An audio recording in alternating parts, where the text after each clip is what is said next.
give thanks unto the Lord. Oh, give thanks unto the Lord. Oh, give thanks unto the Lord, for he is good. His mercy and his kindness doth endure forever. It is November 21st, 2021, the Sunday before we celebrate a day we call Thanksgiving.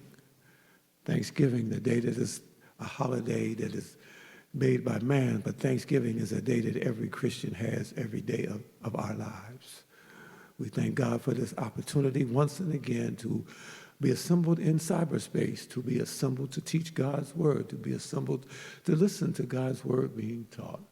We pray that you will be blessed by the lesson on this day. We thank God for our pastor, Pastor Turner. We thank again him for another teaching opportunity that he has allowed and seen forth to give. Let us pray. Our Father and our God, we lift you up, we magnify you, we glorify you. We thank you for who you are, God all by yourself. We thank you for God being God in our lives. We thank you, Father, that you have given us a relationship with you. Now, Father, we pray now that as we go forward into our lives and forward into this day, this will be a day of thanksgiving. This will be a day of adoration, of praise and glory and honor to your name. Bless now these people, your children, just all those who are not your children, who just may turn in today, just may be flipping channels and may just stop by to hear. May something be said that will cause your children to be strengthened and someone who is not saved to give their life to you. We honor you, we bless you, and we thank you, and we give you glory. In the name of Jesus, we do pray. Amen. We have been walking through the book of Numbers. We have been walking through the book of Numbers. This morning's lesson comes from Numbers chapter 16, verses 23 through 35. The title of the lesson is Judgment on the Rebellion. Judgment. God's spanking for those who rebel against him. And the Lord spake unto Moses, saying, Speak unto the congregation, saying, Get up from about the tabernacle of Korah and Dathan and Abiram. And Moses rose up and went to Dathan and Abiram, and the elders of Israel followed him. And he spake unto the congregation, saying, Depart, I pray you, from the tents of these wicked men. Touch nothing of theirs, lest ye be consumed in all their sins.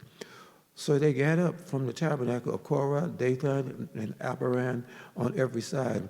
And Dathan and Abiram came out and stood on the door of their tents, and their wives, and so their sons and their little children. And Moses said, Hereby ye shall you know that the Lord has sent me to do these works, for I have not done them of mine own mind. If these men die the common death of all men, or if they be visited after the visitation of all men, then the Lord has not sent me. But if the Lord make a new thing, and the earth open up her mouth and swallow them up, and all that appertain unto them, and they go down quick into the pit, then ye shall understand that these men have provoked the Lord. And it came to pass, as he made an end of speaking all these words, that the ground clave asunder, and that was under them. And the earth opened up her mouth and swallowed them up, and their houses, and all the men that appertain unto Korah, and all their goods. They and all that appertain to them went down alive into the pit, and the earth closed upon them, and they perished from among the congregation. And all Israel that were round about them fled at the cry of them, for they said, Lest the earth swallow us up also. And there came fire from the Lord, and consumed the 250 men that offered incense. May God bless the reading of his word. It's a turning point. It's a turning point in the lives of all involved. It's one thing to disagree. It's one thing to disagree, but it's a whole different situation to act like a fool, to totally lose your cool in the midst of a disagreement. irrational behavior that just doesn't make sense, leads to irrational decisions. Ever made some irrational decisions because of your irrational behavior? What happens now to Israel paints a clear picture of what selfishness and self-seeking can do to disrupt the lives of because of the terrible unbelief and rebellion against God. People were first forced to go back for what God had promised them, to wander about in the desert. They were standing on the brink. They were standing at the edge of the promised land. And because of the way that they acted, they found themselves going in a different direction, away from where God had promised them. Because of this drastic change of plans, a group of leaders banded themselves together to lead a revolt against God's dear servants, Moses and Aaron. Korah, a Levite and cousin of Moses. This is a family. This is family turning on family. Korah, a Levite, a cousin of Moses and Aaron and his allies, disgusted with the leadership of Aaron and Moses. Moses and Aaron challenged them. It led to a revolt. Revolts come out of the lust for power. Revolts come out of a belief that I can do better than you can do it, that I can be better than the present leader. Revolts. Korah and his allies, Dathan and On, and all were from the tribe of Reuben, were ready to take action, and action they did take, and it will cost them. They conspired and incited a coup against Moses and Aaron. Korah and his allies and opposed the leadership of Moses, wanting to replace him, craving power. What is this thing about power? What does it do to people? Power has a way of changing a man's whole persona and his whole, the way he used to act and the way he was. He was such a mild and meek-mannered man. He was such a kind and sweet and gentle man. But all of a sudden, somebody gave him some power, and it changed who he was. They wanted the Levites Korah wanted the Levites to promote it as priests, and Korah wanted the power of the high priest. And Korah blamed Moses for failing to enter the promised land. Folks always have a way of blaming you when things don't go the way that they expect them to go. Irrational thinking often leads to a mob mentality. You've watched the cowboy shows, and I've watched the cowboy shows, and sometimes when the Marshal Dillon will have somebody in the jail cell, and the mob lingers outside saying, "We want him. We want to kill him. We want to hang him." Let's even be more realistic about in the 1950s and the 60s in southern United States, in some of our cities, it was mob mentality, because if you were black and you said or did the wrong thing in the eyes of certain people, it was a mob mentality that hung you. Irrational behavior, irrational thinking often leads to a mob mentality. At some point, the four ringleaders grumbled and they complained and they plotted against God. It's one thing to plot against Moses and Aaron, but it's a whole different story. It's a whole different mentality. It's a foolish mentality to plot your way against an all-knowing, all-seeing God. At some point in time, 250 other men join them. What makes a man join a mob? Maybe it was something on the inside of him already that says to him, I didn't have a nerve enough to lead this thing. I didn't have a nerve enough to jump out in front of it. But now that you got this thing going, I'm gonna jump in this thing with you. 250 men jumped into this thing, into mob mentality. They were official representatives. That's the thing. They were leaders. They were official representatives of many of the tribes and members of the council of rulers. Some of them were even Levites. They were religious leaders who have worked under the priesthood of Aaron. Moses' reaction to all of this. How do you react? How do I react? How do I react when mob mentality comes against me? Do I find myself acting just like the mob and trying to refute them and to go back at them and to argue with them and do whatever it takes to go against mob mentality, or do I resort to, as a child of God, do I resort to the thing that says, God, I can't handle this. Yeah, this is mob mentality, and God, the mob mentality is coming after me, and God, I can't handle this. It says in Numbers 16 and verses 4 through 11, Moses fell down on his face and seeking God. I would say to you that when mob mentality comes to you on your job, mob mentality comes to you in your home, mob mentality comes to you in your family, mob mentality comes to you anywhere that you run into. That's the time for you not to jump up and say, the Bible talks about turning the other cheek, and we have a problem with that sometimes, because we say, if you slap me, I'm going to slap you. But when mob mentality is doing that, if you slap one, you got to deal with 4, 5, 6, 7, 8, 9, 15, 20, 30 other people. And in this case, it was 250 people. Moses, so how long did Moses stay down on his face? You stay down there as long as it's necessary for you to get the peace of mind to know that God's going to handle this. You stay down there. When it happens in your home or it happens on your workplace, you go find yourself a secret closet. You go to that secret closet and you close the door and you shut everybody else and say, now, God, I can't handle this. God, I need your help. It's mob mentality. Falling pride, he fell prostrate, and the startled rebels. When he fell prostrate, the startled rebel it startled the mob, because see, that's not the normal way most of us handle it when things go against us and mob mentality breaks out against it. That's not the way we normally handle it. Moses fell down on his face, fell down on his knees before God, backing off from how he would have handled it, because Moses is a hothead. You remember Moses. Moses is the one that killed a man because he saw somebody messing with one of his Jewish brothers, and he went and killed a man. So Moses. This is unusual for Moses, because Moses is a hothead, and as a hothead, Moses would have, in his own way, Moses would have jumped up and down and slapped them back. But Moses had fell down on his face, falling down on his face in great meekness, and falling down in humility. Moses took the matter before the Lord. What Moses did was because of what Moses knew what to do.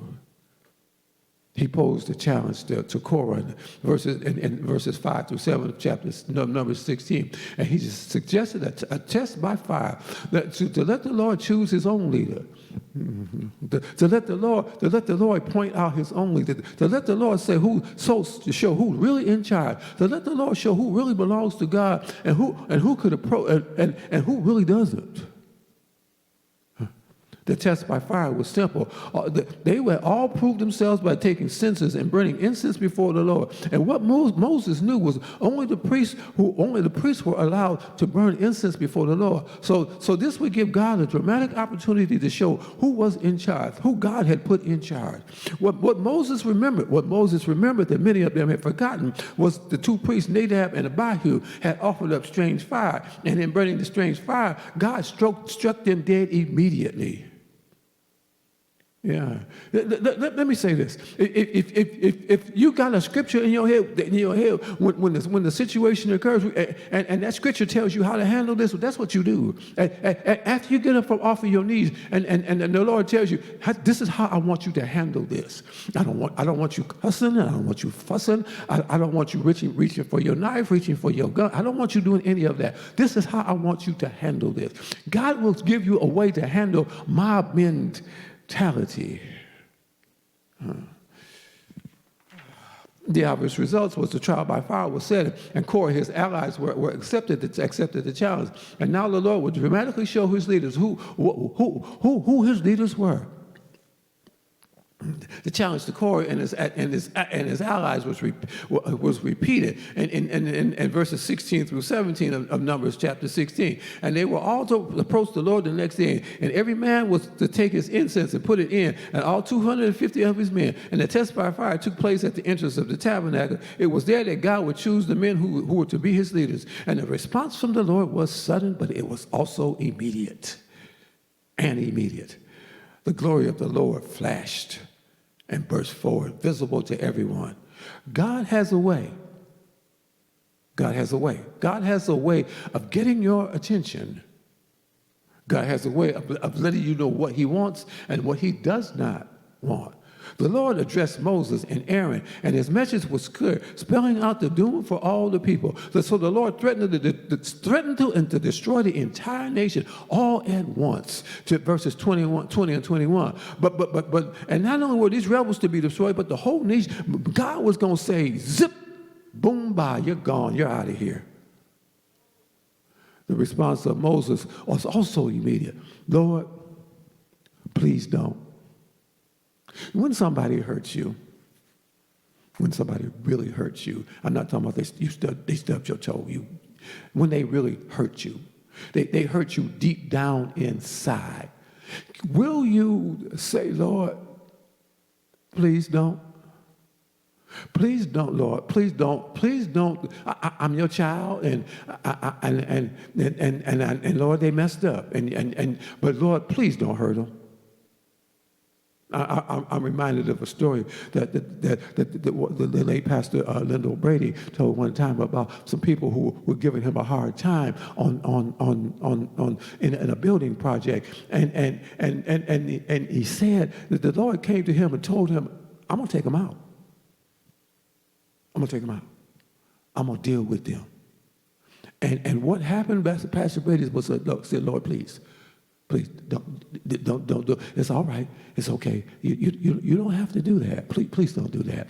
But so the Lord simply and very similar to this lesson. So the Lord simply said, I'm not going to take them out, but I will deal with them. The response from the Lord was immediate. From Moses was immediate. Please don't destroy the people.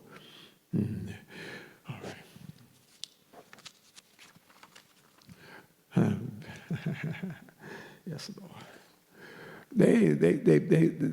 Aaron and Moses begged, please don't destroy it because of one man's sins.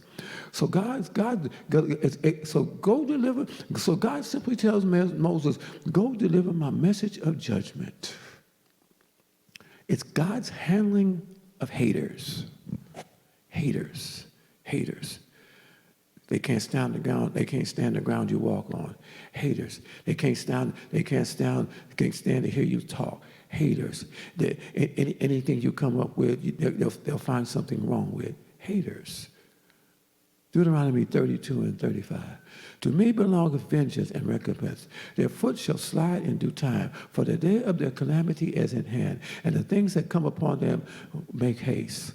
Romans 17a and 19b. Recompense no man evil for answer. Verse 19, this is the very familiar scripture that we know, but we don't always sometimes use. Vengeance is mine, saith the Lord. I will repay. Let me put it in proper English. In proper English, God simply says, I'll handle this. In street language, I got this. You go, Moses, you go deliver your message. But I got this. 3 points. Confronted for all to see, buried alive for all to see, and burned alive for all to see. This one simple thought: learn from the mistakes of others. Don't go down the same road that others made the mistake of going down. The other thing is, but don't attack God. Because see, when you attack God's leader, you find yourself really attacking God. Leave God's leader alone. Confronted the rebels, confronted for all to see. This message from God: go tell the people. Get away from the troublemakers. That's a message for somebody this morning. That's a message for somebody. Somebody in cyberspace has put themselves around somebody who's always, has found themselves in the presence of somebody who's always causing trouble.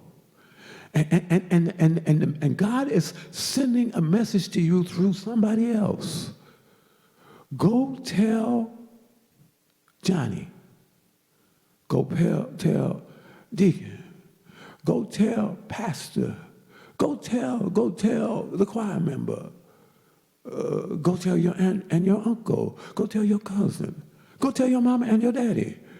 Get away from troublemakers.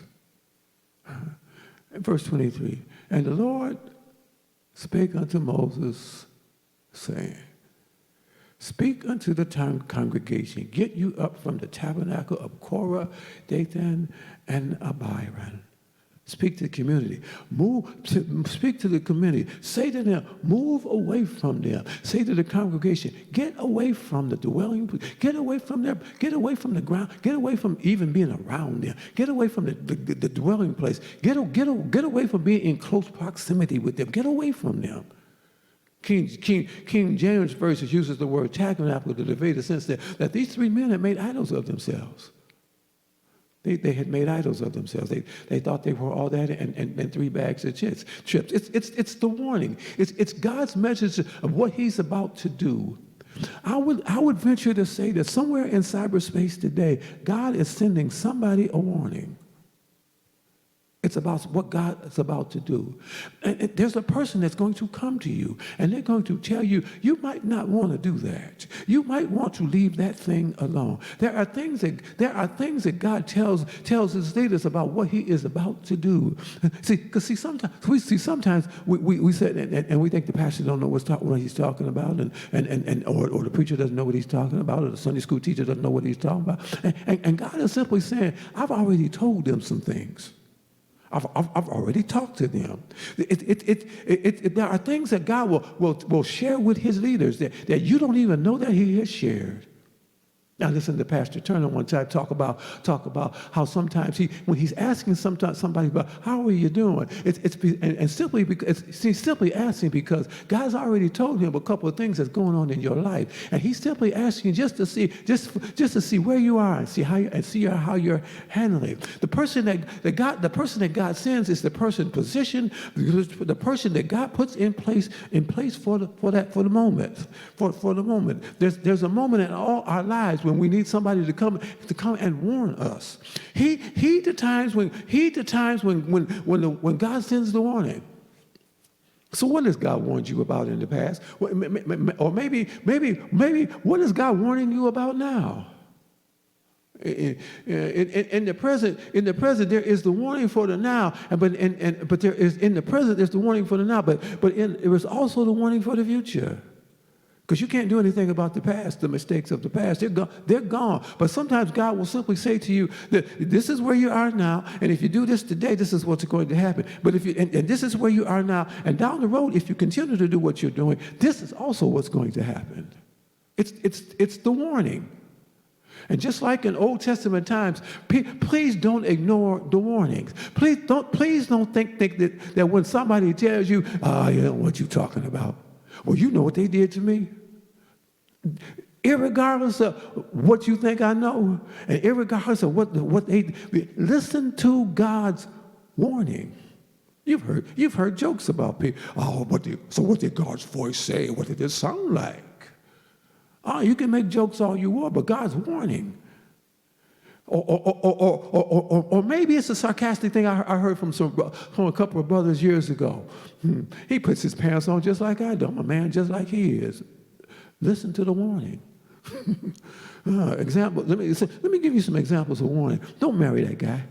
Don't marry that. Don't marry that girl. I don't care how fine he looks or how fine she looks. Don't marry them. Don't take that job. Because see, down the road, God knows that the plant's going to close. And God is simply telling you now, don't. There's a lot of overtime flowing, and there's a lot of money being made right now. But 2 years from now, that plant's going to close. And God is simply telling some of us, listen to my warnings. Maybe his warning was, don't say that.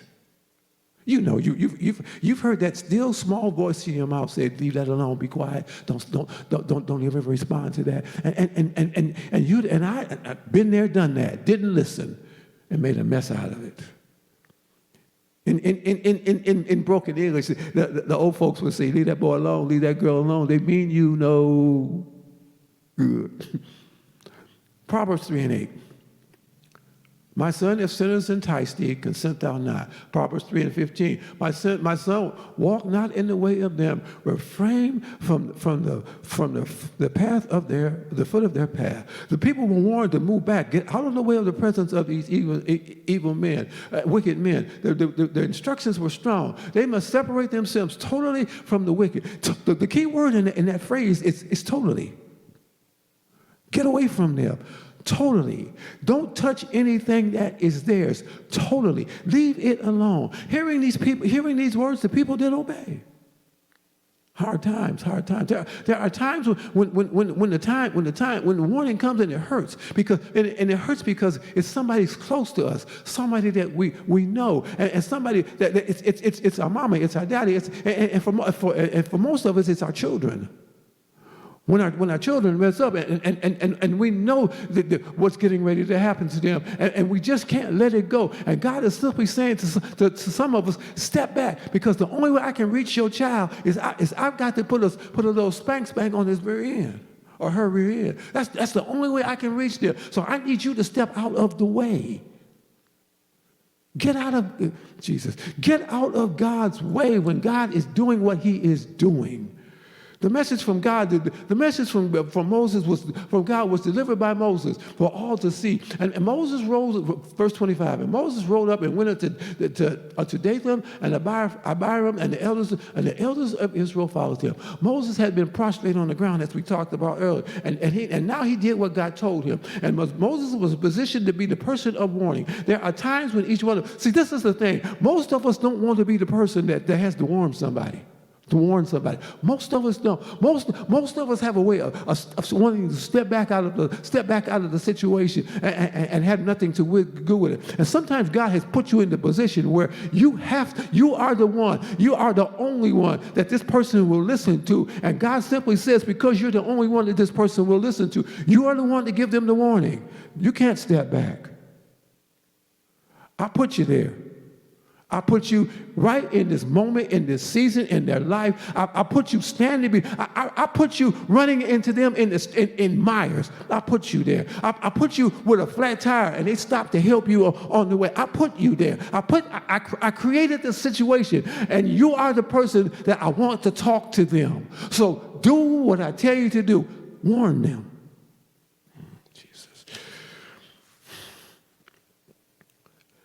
So all that to say is, see, sometimes we think it's only going to be certain people. It's going to be the pastor that's going to deliver the warning. It's going to be the deacon. It's going to be the Sunday school teacher. It's going to be my mama. It's going to be my daddy. Sometimes it's not going to be that. Sometimes it's going to be somebody we never even thought of, and they send us a warning. The ringleaders were confronted by Moses. And the strong message was delivered.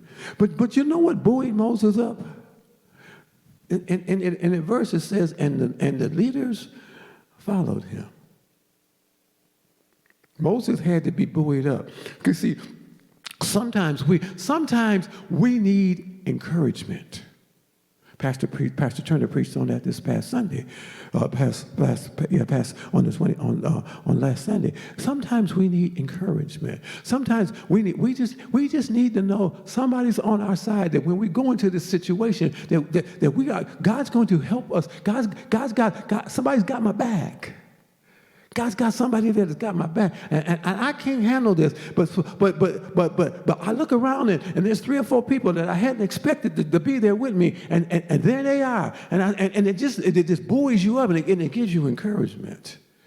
It's the phrase, it's strength in numbers. It's the phrase, a three-fold chord is not easily broken. The message was simple in verse 26. The message was simple. Total and complete separation or suffer the consequences of hanging on to. We talked about earlier about hanging on to my child and hanging on to my relative. And God simply says, move.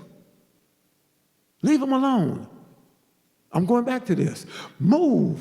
Leave them alone. Let me handle this. Verse 27. So they got up from the tabernacle, Korah, Dathan, and Abiram on every side. The people left them alone. Heating the water, and they did exactly what Moses had told them to do. Two of the ringleaders had the nerve to come out of their tents. Why they came out, it's not clear. Were they coming out to stand with their families to confront and stand against God's leader? It's not known. But they came out. And said, Dathan and Abiram came out and stood at the door of their tents, and their wives and their sons and their little children. If they did not repent, it would be a tragic impact on how a rebellious spirit can and will destroy innocent people. Innocent people. The wife probably knew what was going on. But those little children didn't have a clue.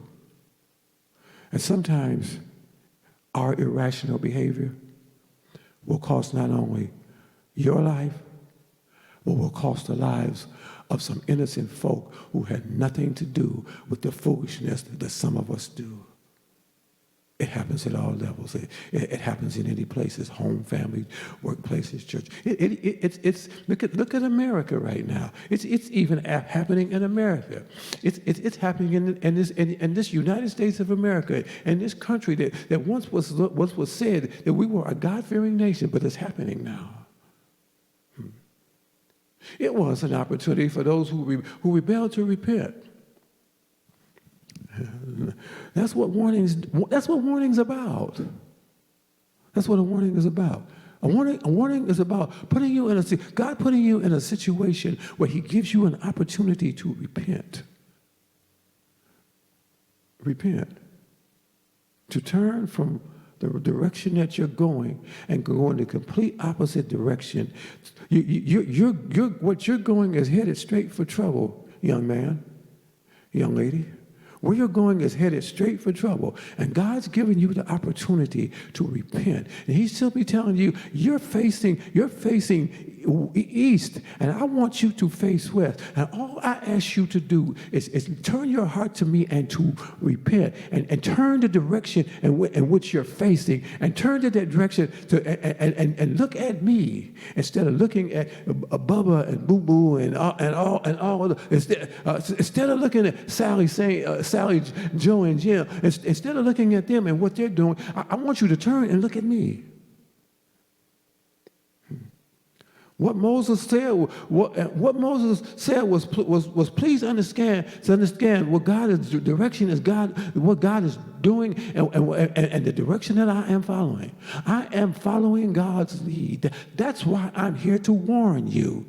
That's why preachers preach on a Sunday morning or at revivals on other days of the week. That's why they preach. They preach so that you will change your direction. They preach so that the road that you're going down, you will change the road. The road that's going to lead to your destruction. They preach so that when you hear it, that you have no excuse for not changing your direction.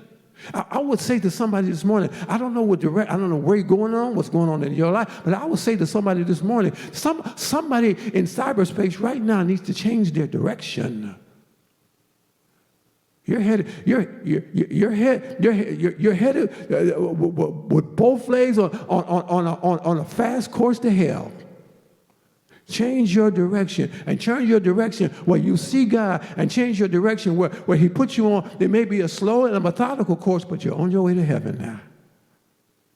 Verse 28, and Moses said, hereby shall you know that the Lord has sent me to do all this work. This is not my agenda.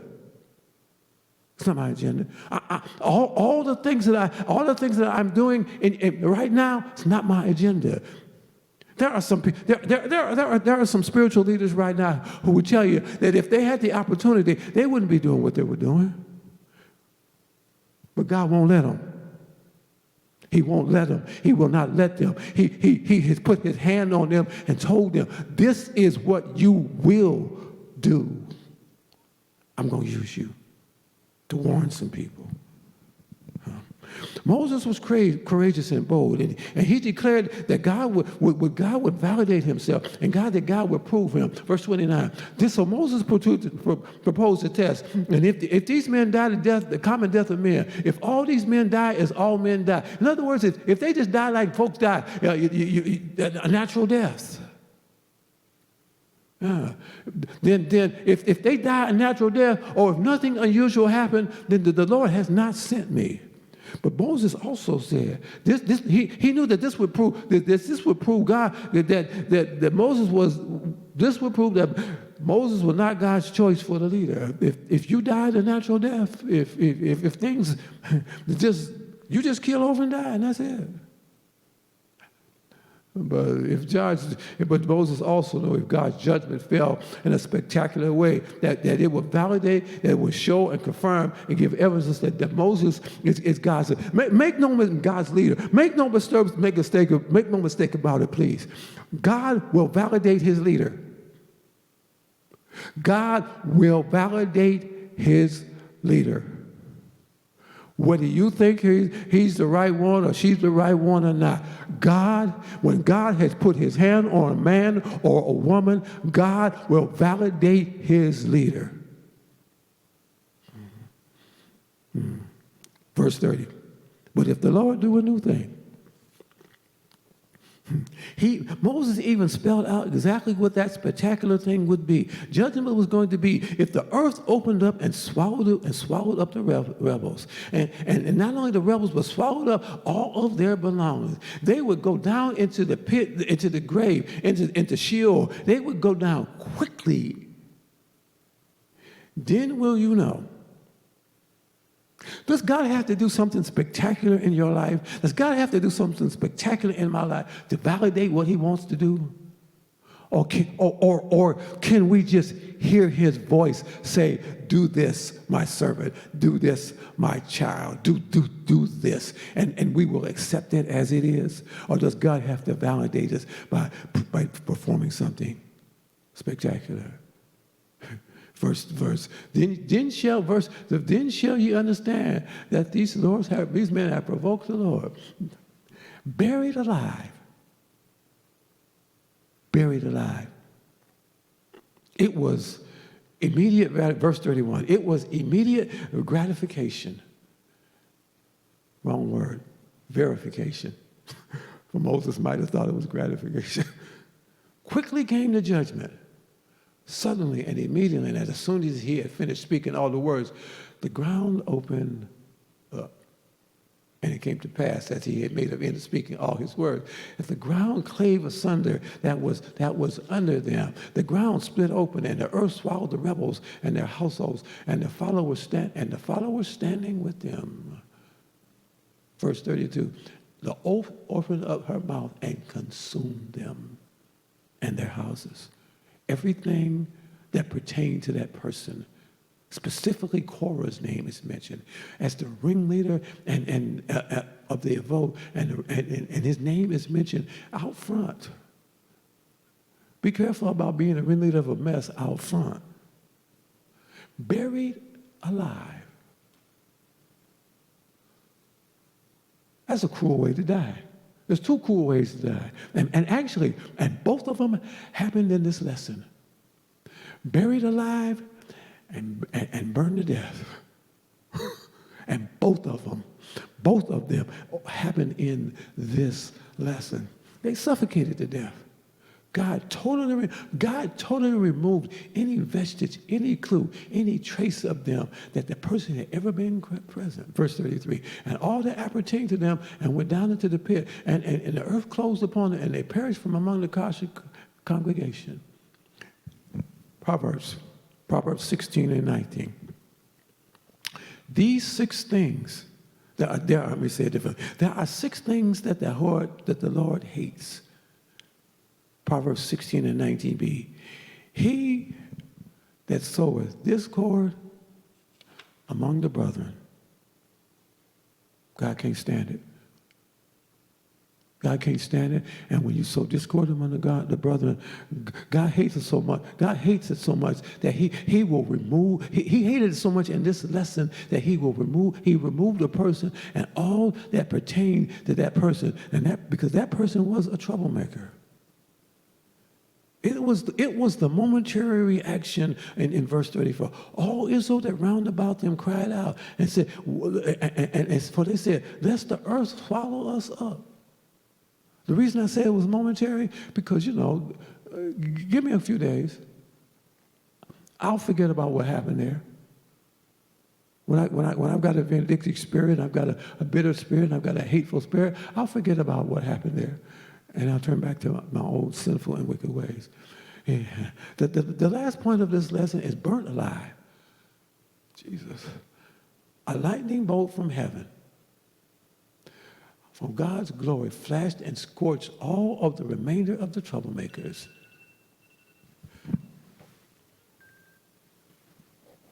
And there came a fire from the Lord and consumed 250 men that offered incense. Let's go back to Abihu and Nabal. We studied them a few lessons ago. Just like Abihu and Nabal died because they offered up incense that God would not accept, so these people died the same way. Because they had also offered up incense that God would not accept. In fact, he didn't accept very much of what they were doing. So the epilogue, and I'm done. For all to see. For all to see. Confronted, burned, and buried. Two thoughts. Learn from the mistakes of others. If you ever saw your older sibling taking a beating from a parent, you watched them. Mama snatched them or daddy snatched them, and in the language that it wore them out. Just wore them out. Why would you go out and do the same thing? That's the warning in this lesson. That's why this lesson is presented today. That's the warning. Because there are some people right now that God whipped them. God whipped them. He whipped them in no uncertain terms. And just because you're you, don't think that God won't whip you too. The exact same beating that your sibling took, Mama and Daddy snatch you and do you the same way. The last thing. Pigs, haters, and tares. Pigs, haters, and tares. Pigs, swine. Matthew 8:32, and he said unto them, the demonic spirits, go, and when they would come out, they went into the herd of the swine, and behold, the whole herd of swine ran violently down a steep place into the sea, and perished in the waters. Haters. Woe to you, scribes and Pharisees, hypocrites, for you are like unto whited sepulchres, which indeed appear beautiful outwardly, but are within are full of dead man's bones and uncleanness. Tares. Matthew 13:40. As therefore the tares are gathered and burned in the fire, so it shall be with the end of this world. God our Father, thank you for this lesson. Thank you for the opportunity to again share.